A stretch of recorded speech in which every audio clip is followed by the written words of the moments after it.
Est-ce que vous êtes prêts? Ouais, bon. Inspire un grand coup. Bon, d'accord, je suis prêt.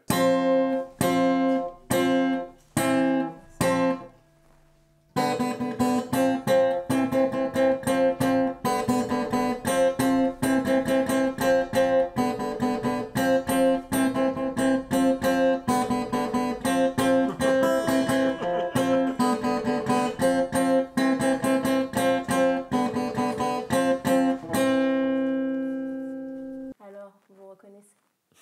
Ouais, ça me fait penser à un morceau. J'ai déjà vaguement entendu ça. Ah, c'est bien de voir des gens plus jeunes qui reprennent les trucs que vous avez fait, quoi. C'est valorisant quand même. Bon, là, on ne le voit pas, mais il nous a fait un petit « en ouaille ». Cette voix, parce qu'il faut en parler de cette voix qui vous caractérise, vous l'avez travaillée énormément au début de... Ben non, en fait c'est que moi j'ai pas une grande étendue vocale. Dès que je commence à chanter, la voix chauffe, elle se casse. Bon, il y a des gens qui trouvent ça bien, donc je continue.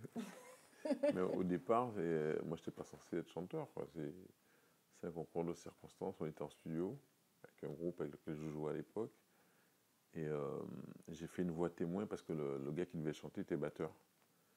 Et donc avec la batterie, comme il y a plein de micros partout, on ne peut pas chanter en même temps. Enfin, pas en studio, quoi. Et du coup, moi j'ai chanté pour diriger les musiciens. Et le producteur qui était dans la cabine a dit, lui là. C'était la première fois. Qui était ce producteur? Michael Aubrich, paix à son âme, il est mort entre-temps. Et c'était un producteur, il avait produit un morceau qui s'appelait Superman, Superman. À l'époque, dans les années 70, c'était un truc qui avait bien marché, quoi. Et après, il voulait produire notre groupe, et c'est lui le premier qui m'a dit, ouais, mais tu devrais chanter, tout ça. Je dis, ouais, attends, moi je faisais la pour diriger les musiciens. Bon, comme j'avais la voix cassée, il aimait bien. Et voilà. Puis après, j'ai insisté. J'ai eu de la chance, il y a des gens qui ont aimé. Mais il se veut sortir avec un bâton. On y va, on chante. Voilà. C'est parti. Voilà. En bois d'Adam, en bois d'Adam, Le grand monde s'en fan. en bois d'Adam, voilà, voilà, voilà,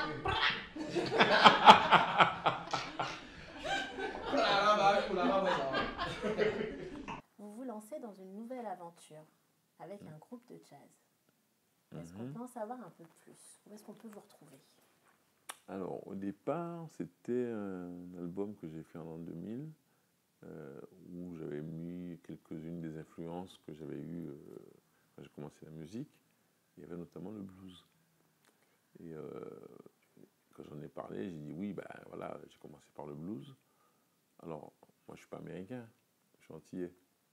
Alors, je ne peux pas chanter le blues dans les champs de coton dans le sud des États-Unis. Chez nous, il n'y a pas de champs de coton. Non, les champs de canne. C'est pas...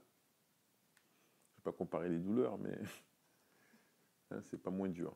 Voilà. Et donc, dans les champs de canne, je pense que les gens qui chantaient, ben, ils chantaient leurs peines, leurs espoirs, etc. Et que c'est aussi du blues, quoi. Voilà. Et donc, suite à ça, on m'a demandé de faire des prestations dans ce sens. Bon, c'était un peu compliqué, hein. Ça a mis 18 ans avant de se concrétiser parce que monter un groupe, ben j'en ai un. Monter un groupe, c'est quelque chose de compliqué, quoi.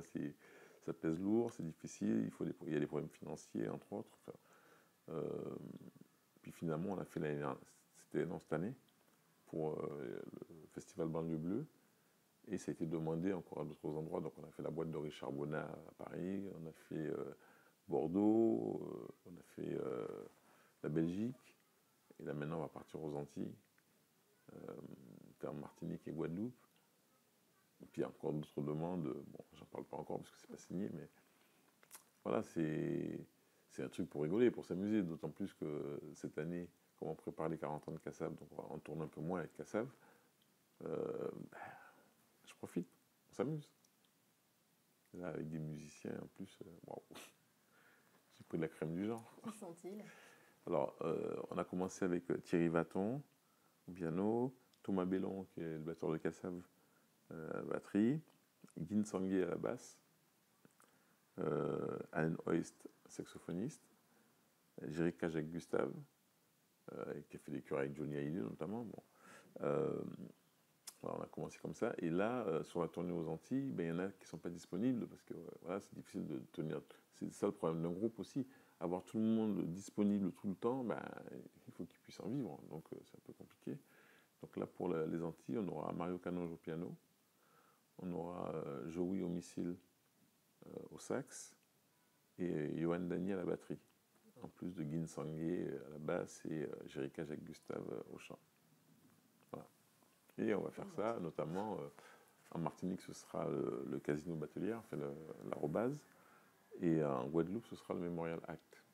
Alors Jacob, déjà, c'est la bienveillance personnifiée. C'est quelqu'un qui est vraiment dans l'échange, dans la transmission. Enfin, voilà, c'est...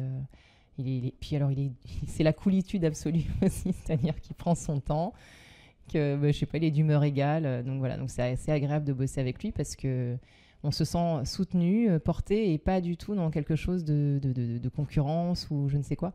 Donc c'est vraiment foncièrement agréable. Alors moi, ce que je pense de Jacob, déjà, j'ai pas eu beaucoup d'occasion de le croiser, mais c'est un homme qui me fascine déjà de par son parcours, que ce soit à travers Kassav ou même aujourd'hui où il a pu se renouveler et créer son propre groupe de jazz. Donc déjà de par ça, il m'impressionne et du peu que je le connaisse, ça a l'air d'être quelqu'un de très sympathique. J'aime beaucoup son humour. Jacob Desvarieux en vrai, quand on voit Jacob à la télé, on a l'impression que c'est quelqu'un de très très sérieux, très dur. En fait, Jacob, c'est quelqu'un qui aime faire des blagues, qui aime rigoler. Chaque fois que je rencontre Jacob, là, il vient de sortir tout juste de ma loge. C'est quelqu'un qui rentre dans la loge, il fait une blague, il en ressort, il fait une autre blague. C'est-à-dire que lui, il aime ça, il aime rigoler. Et donc, c'est quelqu'un que j'apprécie beaucoup pour ça, puisque il adore ça, en fait. C'est toujours le côté positif, un peu mettre la joie dans les cœurs, quoi. Jacob Desvarieux, c'est un homme qui est né sous le signe du Scorpion, comme moi. Et c'est vrai qu'il y a quelques similitudes dans nos comportements. Jacob, j'aime à dire que c'est un mythe vivant. Et pourtant, on a le sentiment que lui ne se rend pas compte de l'homme qu'il est et qu'il représente pour nous tous. Et nous sommes des millions à dire ça à travers le monde. Pourquoi je dis ça ? Parce que c'est resté un homme d'une humilité rare. Je connais Jacob depuis le milieu des années 80. Et depuis le milieu des années 80, son comportement avec les uns et les autres, avec les puissants comme les personnes les plus humbles, le comportement est le même. C'est assez rare quand même dans le monde de la musique, dans le monde du showbiz, dans un monde où on est des personnages publics. C'est suffisamment rare parce que l'ego est souvent surdimensionné et très important dans les comportements des gens. Et Jacob est d'une humeur toujours égale. Même lorsqu'il s'énerve sur une opération ou lorsque tout ne fonctionne pas comme il le souhaite, eh bien, Jacob Desvarieux reste d'une humeur presque égale.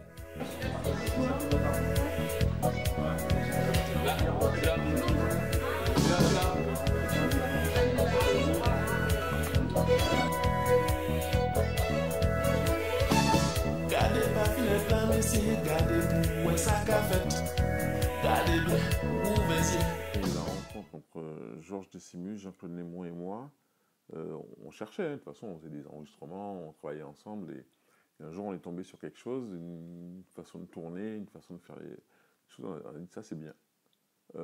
Après, ce sont les journalistes qui ont baptisé, qui ont dit ça s'appelle le zouk.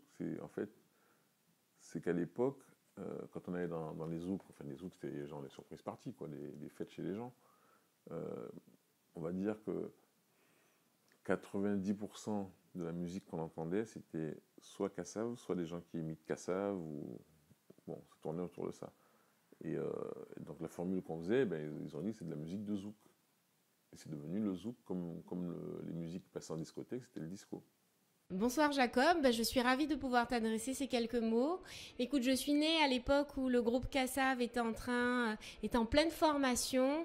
J'ai pu découvrir cela pendant mon adolescence, en fait, mes premières petites soirées où je commençais à sortir, un petit peu le zouk, le rapprochement avec les garçons et tout ça.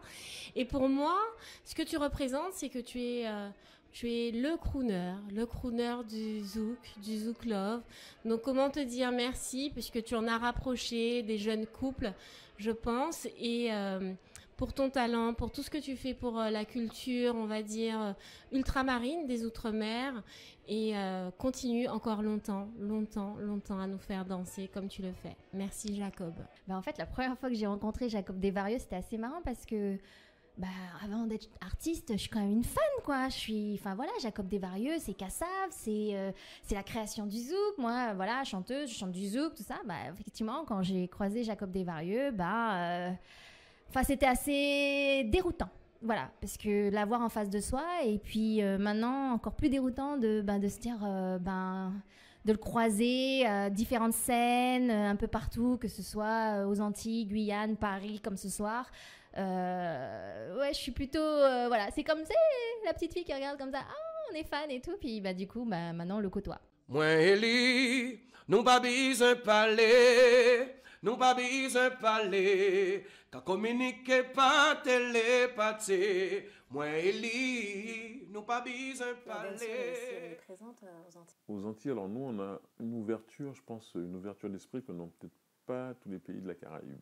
Je trouve que nos jeunes artistes, mais comme les artistes de notre génération ou de la génération d'avant, on est tous très doués pour imiter ce que font les autres. Ça, c'est clair. Bon. Ça nous permet peut-être d'avoir une ouverture d'esprit aussi, de pouvoir faire des musiques de toutes sortes de gens et de les intégrer dans notre musique ou d'être créatif. Mais hélas, on n'est pas très branché créativité, on est très branché appréciation des autres. Alors, le problème, c'est que les autres ne sont pas aussi ouverts que nous. C'est-à-dire que si, je sais pas moi, la Jamaïque, Saint-Domingue, Cuba, les États-Unis ou autres, étaient aussi ouverts que nous, je pense qu'on aurait des artistes qui puissent facilement aller sur leur marché et proposer notre musique et faire des choses. Or, ça va que dans un sens. C'est-à-dire que nous, tout ce qui vient d'ailleurs, on trouve ça génial. Par contre, nous, ce qu'on fait, nous-mêmes, on dénigre ce qu'on fait. À plus forte raison, faire quelque chose et aller le proposer aux autres. C'est Jacob Desvarieux, quoi. Et je ne l'ai pas reconnu au début. Le créateur du zouk. J'ai pleuré, les gars. J'ai pleuré parce que c'est énorme, quoi. Et vous, qu'avez-vous ressenti la première fois que vous avez rencontré ces artistes? C'est-à-dire que moi, je les ai rencontrés par un écran interposé. Parce que j'ai regardé sur YouTube, j'ai cherché des liens pour voir ce qui se passait un peu partout. Il y a des copains qui m'ont dit, tiens, dans tel pays, je connais un gars ou une fille qui chante comme ci ou comme ça pourrait être intéressant. Et je regardais, quoi. Et puis après, quand je les ai vus en vrai, là où c'est difficile, c'est que dans leur regard, tu sens qu'ils sont en attente de quelque chose, quoi. Et qu'ils sont impressionnés ou pas, ou enfin, en tout cas, ça fait bizarre, quoi, parce qu'il n'y a pas si longtemps que ça, j'étais dans le même moment qu'eux, quoi. Sauf que moi, je ne pouvais pas imaginer que j'allais rencontrer des gens que j'avais vus à la télé. C'était tellement improbable qu'on ne rêvait même pas de ça. Quand ça arrivait, on n'arrivait même pas à parler, quoi. On n'arrivait même pas à... Avec qui ça vous a fait cet effet-là? Johnny Hallyday, par exemple. Moi, j'étais gamin, j'étais à Marseille, et il jouait... donc, on a été voir le concert, et puis après, on a été devant l'hôtel où il allait habiter, on l'a vu passer, il nous a signé des autographes. On ne trouvait pas de mots, quoi. J'ai vu Statu Quo, j'ai vu les Rolling Stones, j'ai vu plein de groupes. Wow. Et puis un jour, on a vu les cuivres de Earth, Wind & Fire qui sont venus jouer sur nos disques. Déjà, ça, c'était le truc vraiment improbable, quoi. On parlait de ça, quand on parlait de ça, on blaguait, on disait oui, c'est un jour peut-être... Puis un jour, il y a Stevie Wonder qui est arrivé dans le studio, il s'est mis à jouer de l'harmonica. C'est des trucs qu'on ne pouvait pas imaginer que ça arriverait, quoi. Runway.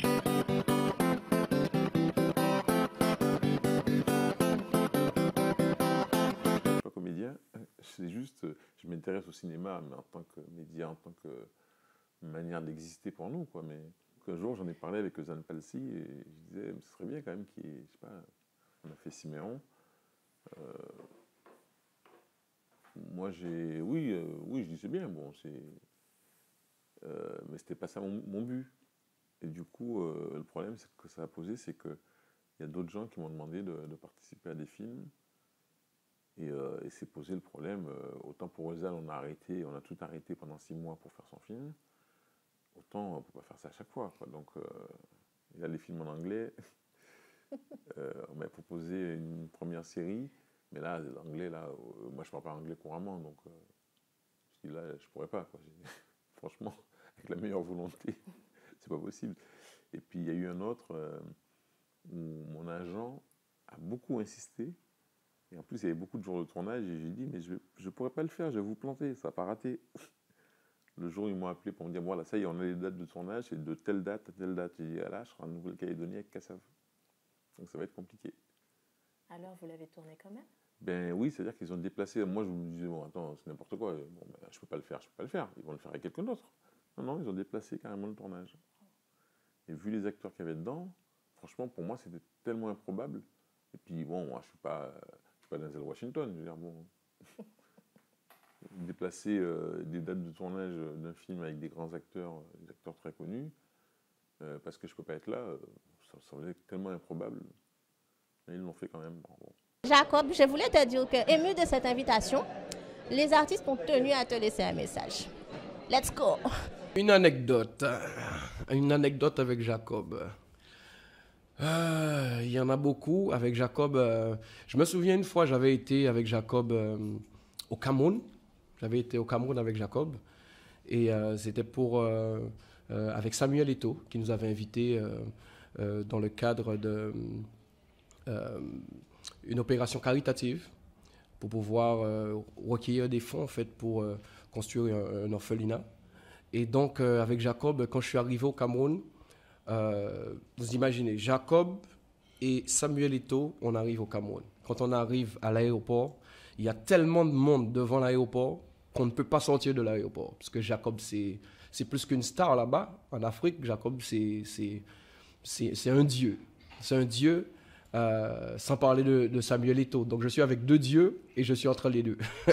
Donc, j'arrive là-bas, impossible de sortir de l'aéroport. Donc, Samuel qui nous dit, ah les gars, on est obligé de sortir, on va sortir par l'arrière. Et donc, on essaie de sortir de l'aéroport par derrière, en fait, et il y a autant de monde par derrière. Donc, en fait, la voiture de Samuel Eto'o qui arrive, Samuel Eto'o qui me dit, si je ne monte pas dans cette voiture-là, si on ne monte pas, j'étais avec ma femme en plus, il me dit, si on ne monte pas dans la voiture, là, vraiment, on ne sortira pas de l'aéroport. Donc, finalement, je monte dans la voiture. Je crois que je suis monté avec Jacob, je crois, dans la voiture. Et quand on repart, les gens pensent que c'est Samuel Eto'o et ils pensent que c'est Samuel Eto'o comme on était dans sa voiture. Donc, les gens, un peu comme si c'est le président qui est en train de passer. Les gens poussent vous savez, les barrières un peu en béton qu'on met pour empêcher les voitures de passer. Tu as des gens qui poussent ça, mais c'est un truc incroyable. Et donc, quand on sort de la voiture, les gens, ils voient, c'est moi, c'est Jacob Desvarieux. On a vécu des trucs incroyables là-bas, juste parce que j'étais avec Jacob Desvarieux. Parce que les gens voient Jacob Desvarieux vraiment comme si c'est un dieu, un demi-dieu, comme on dit, là-bas. Et donc, c'est vrai que j'ai vécu des trucs incroyables. Si je dois commencer à raconter des choses que j'ai déjà vécues avec Jacob, on n'en finira pas aujourd'hui, quoi. Qu'est-ce qu'on pourrait raconter sur Jacob? Quelle anecdote je pourrais vous raconter sur Jacob? Il y a bien une anecdote où nous avons passé 15 jours ensemble, Keïcha, Jacob et moi. C'était à Cotonou, au Bénin donc. Et on a vécu, c'est-à-dire on avait le sentiment d'habiter là. Nous venions de terminer une opération. Et nous attendions une autre opération. Et plutôt que de rentrer à Paris, on a décidé de rester là. Et on a vécu comme 3 célibataires. On a refait le monde. L'anecdote s'arrête là. Là, chacun imaginera. J'aimerais savoir ce que vous pensez de nos médias, des médias afro-caribéens. Qu'est-ce qui leur manque exactement pour que le public puisse suivre? Qu'est-ce qui fait qu'au jour d'aujourd'hui, France O se retrouve dans cette situation? Et derrière, sommes-nous réellement certains qu'il y aura un suivi sur les chaînes généralistes? On aurait aimé être certain. Mais, bon, personnellement, j'en doute, hein, mais on verra bien. Ce qui manquerait aux télévisions alors, afro-caribéennes, le problème de François, c'est que c'était pas afro-caribéen, c'est français. Et la France, a essayé de mettre en place une télévision qui correspond à son regard, en tout cas sur les Outre-mer. Et visiblement, c'est pas un regard très bienveillant. Voilà, donc je me dis, on a eu ça, bon, c'était déjà pas mal, c'est mieux que rien, mais peut-être qu'on mérite beaucoup mieux que ça. Et pour l'instant, on n'a pas, et on n'aura pas. Mais justement, on parle de faits divers. On a le CHU de Guadeloupe qui a connu un incendie qui est ravageur en novembre 2017. Il y a encore des problèmes.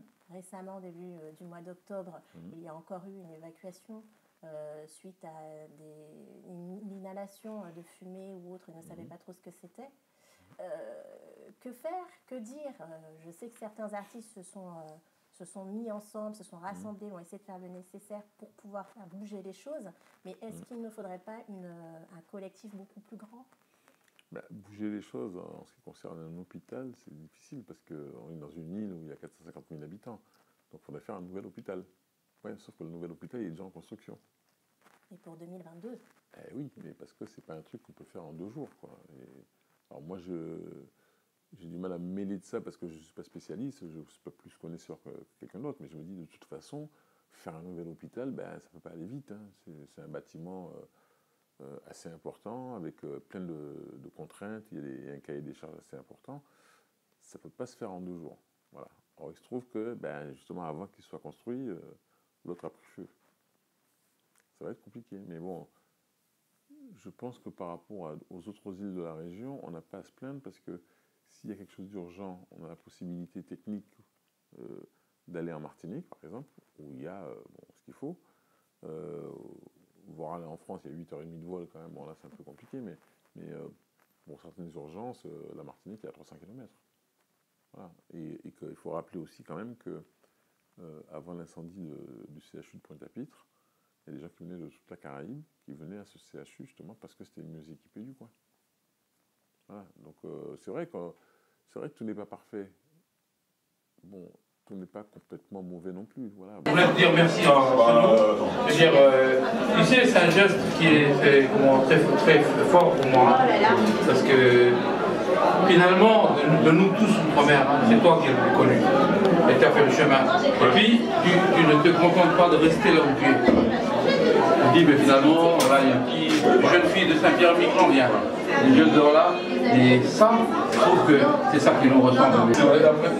Voilà, c'est ça, tu as raison. Je veux d'abord dire que je suis ici à l'Olympia et qu'on vient d'assister à un spectacle. Et j'ai été très très ému et j'ai vécu un très très beau moment. Et je pense que Jacob y est pour beaucoup. Je dirais même que c'est lui qui a donné l'émotion. Parce que c'est un des musiciens le plus connus d'Outre-mer. Celui qui a réussi. Et il ne s'est pas contenté de rester là où il était. Il a été cherché à Saint-Pierre-Miquelon. Il a été cherché en Nouvelle-Calédonie, à La Réunion, en Martinique. Des jeunes qui arrivent et où il dit finalement, voilà le chemin. Et moi, ça m'a touché. Ça m'a touché parce que je trouve qu'il y a une grande générosité. Et ça résume bien cet homme. Il y a beaucoup de choses, il y a le côté artistique, on aurait pu dire beaucoup de choses. Mais je retiens ça, quoi. La générosité et l'idée qu'il faut transmettre les choses. Et que derrière lui, et j'ai vu ce soir, les jeunes le suivent. C'est un guide. Et je salue le grand frère. Je tenais à vous remercier de nous donner la force pour la première, puisque vous êtes le premier invité de l'émission La Spéciale 2. Merci beaucoup d'être un artiste aussi intègre, qui, on l'a vu lors des témoignages des différents artistes, que vous avez une sympathie, que vous passez le relais, vous êtes toujours là pour aider les autres. Enfin, en tout cas, tous les échanges que nous avons eus jusqu'alors, vous êtes toujours rendu disponible. Donc, merci d'être un artiste qui est aussi intéressant musicalement et humainement. Et en tout cas, je pense que les téléspectateurs sont d'accord avec moi. On vous souhaite le meilleur pour la suite. On sera là pour les 40 ans. Et puis, Zouk la Cécelle, médicaments Nouni. Merci. Merci, Jacob. À très vite. Oh oui. Si vous souhaitez voir les interviews dans leur intégralité, rendez-vous sur les réseaux sociaux de l'émission. Quant à nous, on se revoit très bientôt pour un prochain numéro de la spéciale 2. D'ici là, restez connectés.